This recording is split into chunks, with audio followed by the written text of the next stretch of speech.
Hi everyone, welcome back to my channel. Today we'll be talking about Qiblah again. Why? This time I want to show you guys regarding the video I made a few days ago. There's a Muslim who insists that Kabah is the Qiblah because Kabah is Masjid al-Haram. And in my video, I mentioned that Masjid al-Haram is not the same as Kabah. This is where people facing today when they're going for Hajj, they're facing the Kabah. They bow down to Kabah, towards Kabah. Let me show you the old Kabah. Again, in my video, I mentioned the Kabah is not Masjidil Haram. Al-Masjid al-Haram is not the same as Kabah. This is Masjid al-Haram. The black cube in the middle is Kabah. I believe that Muslim is facing wrong way because when they are praying, they should be facing Masjid al-Haram if they follow Quran. But in fact, the fact that they're facing Kabah, therefore I say they're not following Quran. First, before I go to my explanation, let me show you what is called Muzdalifah. This is near Makkah in the Hijaz region. As you can see, it is an open area. But you see this picture? It says Mosque and Pebble Collection Zone at Muzdalifah. Where's the mosque, you ask? At Muzdalifah, the mosque is an open area mosque. It has walls, but it has no roof. As you can see, people laying down here. There are times when they have times where people actually praying here. And this is a mosque. This is masjid.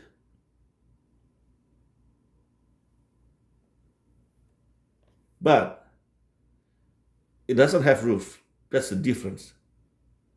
It has some walls, but now no roof. So mosque could be anything. Now, as long as it has some walls, that's it. Even though it's an open area, it is still a mosque if people keep going to that spot to pray. Now, Muzdalifah, or this mosque, it is mentioned in Surah Al-Baqarah. Let me take you there. Verse 198. You see the English translation here? Al-Mashar Al-Haram. You see? Al-Mashar Al-Haram. It is sacred too, because haram means sacred or forbidden, but in this context is sacred. In Arabic, let me show you. This is the word. Al-Mash'ari Al-Harami. Maybe, I don't know if you can hear it, but let me turn the volume up a little bit. Al-Harami Al-Mash'ari Al-Harami. You hear that, guys? This is also called Al-Mash'ari Al-Haram. But this is not Masjid Al-Haram. Alright? I just want to put it up there because so many things, so many areas in Makkah called Al-Haram. Something Al-Haram. Something Al-Haram. Now, My previous video about Qiblah, I showed you verse Surah Al-Baqarah, verse 144. As you can see here, this is it says, face now turn your face in the direction of the sacred mosque, Al-Masjid Al-Haram. Let me show you in Arabic.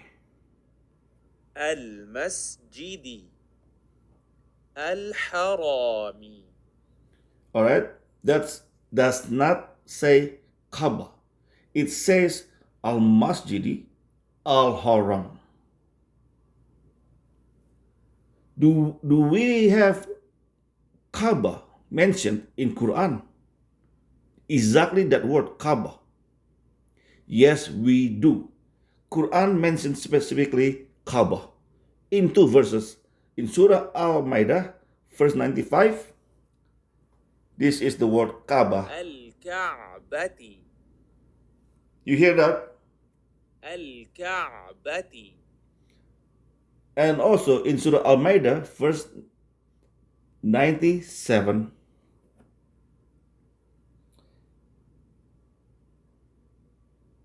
I think this is the word here. Let me show you. There you go. الكعبة. That's the word Kabah in verse 97 in Surah Al-Maidah. Now, let me go back to Surah Al-Baqarah 144. المسجد الحرام. If those two, Al-Masjid Al-Haram, is the same as الكعبة, Al-Kabati, why use different words?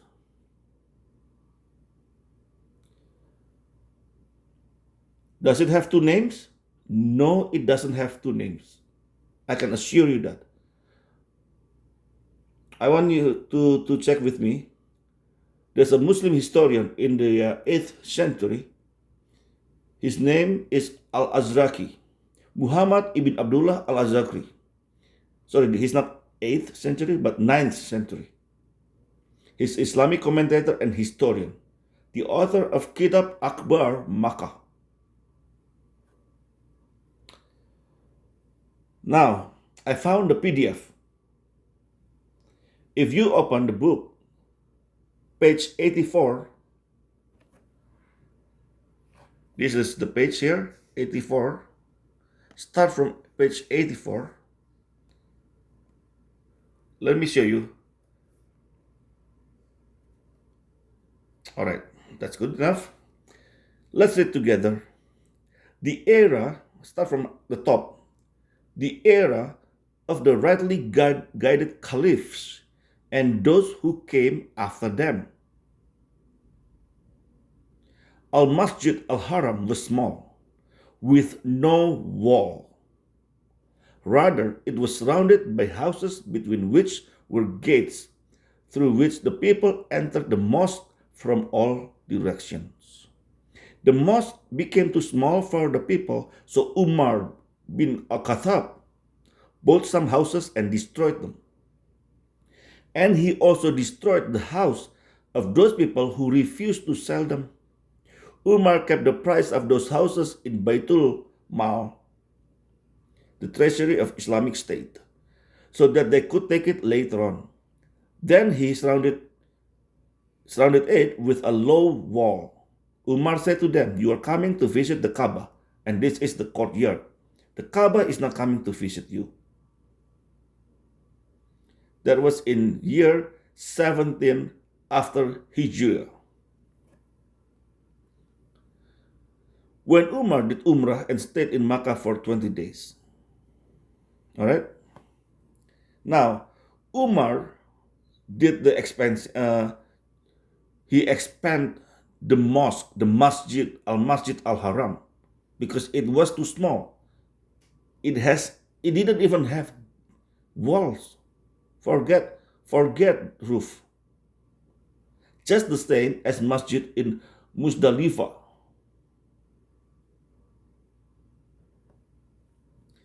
Now, you take a look at this, the next one, the next paragraph here, talking about Uthman ibn Affan also expanded the mosque by buying houses from some people. He did what Umar ibn al-Khattab did.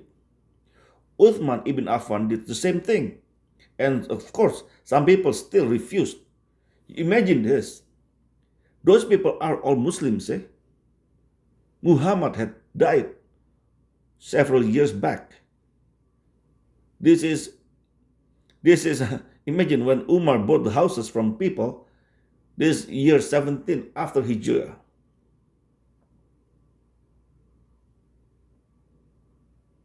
Now, Uthman expansion was done in year 26 after Hijrah, as you can see here.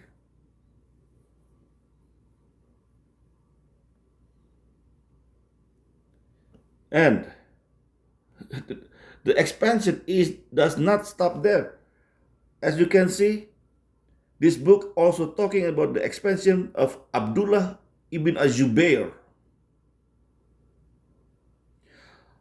Then Abdullah ibn az-Zubair expanded the mosque on the eastern side. This is the mosque again, Al-Masjid Al-Haram, the one that did not have wall and roof. The mosque was just between houses.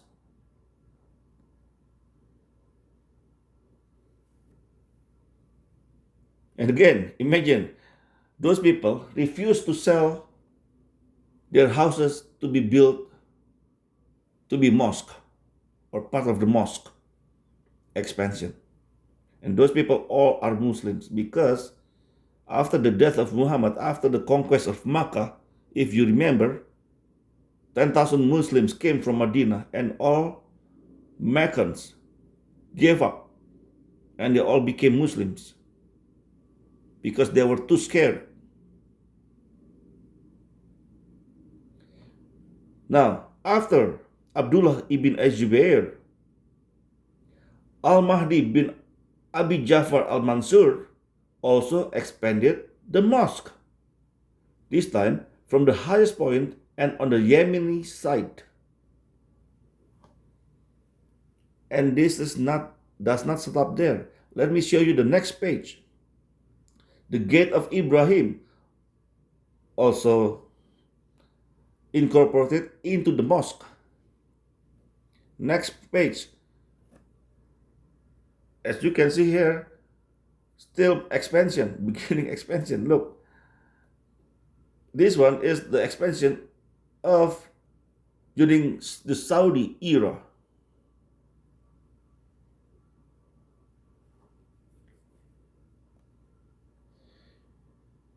Now, Al-Azraqi, again, he was born in the 9th century and he wrote book of Akbar Makkah. And this one here is the brief history of Makkah.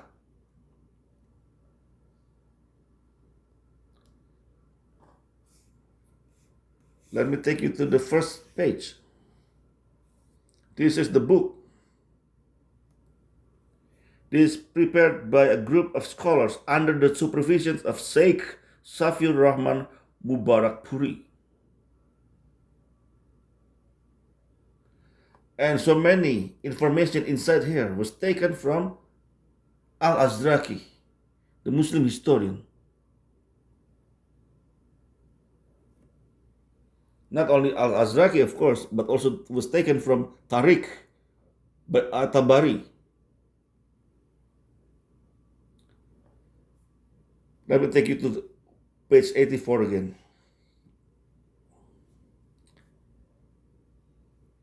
Now, as you can see, Al-Masjid Al-Haram is not Kabah.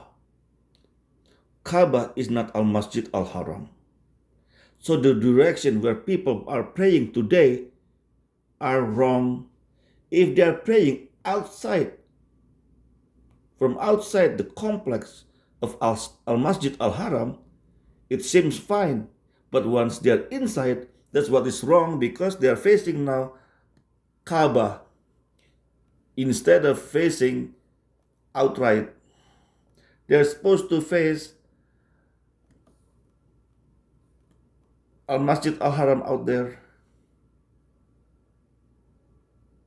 Do you understand? I know it's maybe my fault. My video was not too detailed.